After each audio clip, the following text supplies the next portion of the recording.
All of those roses down there were given to me by Margit Showalter of Canada. She very kindly sent me suckers of a bunch of different hardy, mostly once blooming Canadian roses. So this will be putting on quite a show about 5 years from now when they've reached their mature height. I won't go individually at this point because I don't have them labeled. I have the map at home.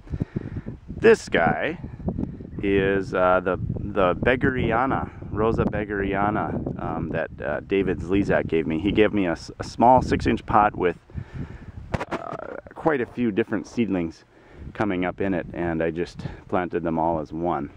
There doesn't seem to be much variation that I can see in here. It's just acting as one big rose, but really growing well. There's been no bloom so far, so I haven't seen the rebloom that other people talk about.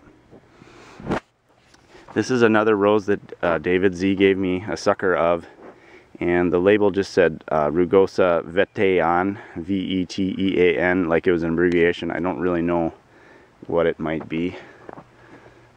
I think this was I don't really remember, maybe a Rosa Blanda, I think this one is, from High Country. This is David Zlizak's tetraploid, induced tetraploid Satidra, Rosa Satidra. It did get some leaf scorch early in the summer when we had our drought. Now that it's cooled down, it's looking much happier. These are two that Betsy gave me, Betsy Vanderhoek, seedlings of, cuttings of, I think it's a thornless buck rootstock. Thornless, it's got little stickers on the back of the leaves, but it's thornless and arching. It's either Pax Apollo or the thornless buck rootstock that she talked about. Then my species roses.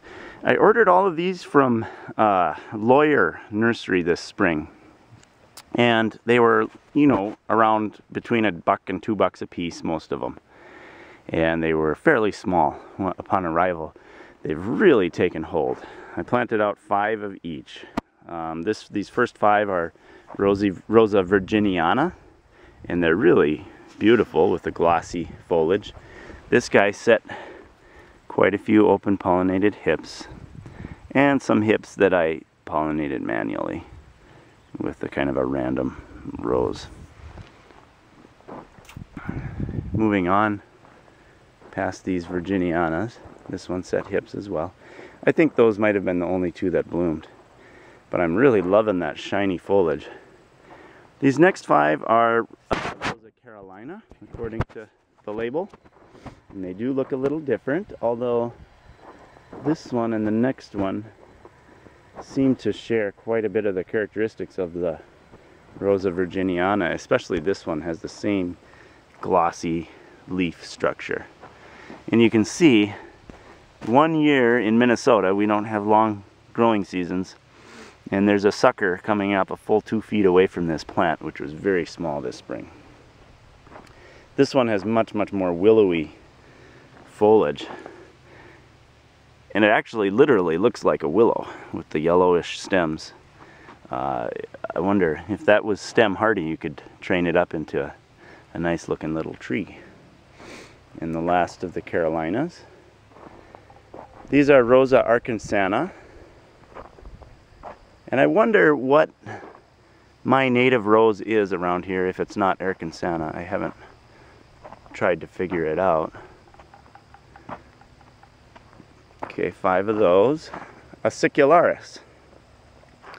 Again, from Lawyer Nursery. These were quite tiny, but they've taken hold pretty well. There's some chlorosis on that guy.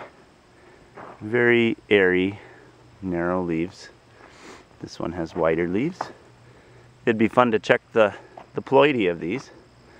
I wonder if those fatter leaves on this guy have anything to do with a higher ploidy level.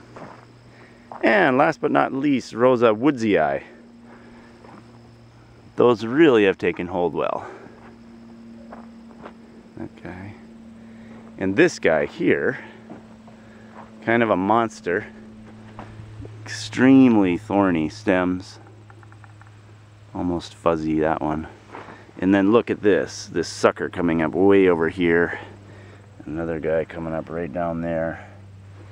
I have half a mind to just dig this one out right now to prevent it from taking over these other more civilized brethren.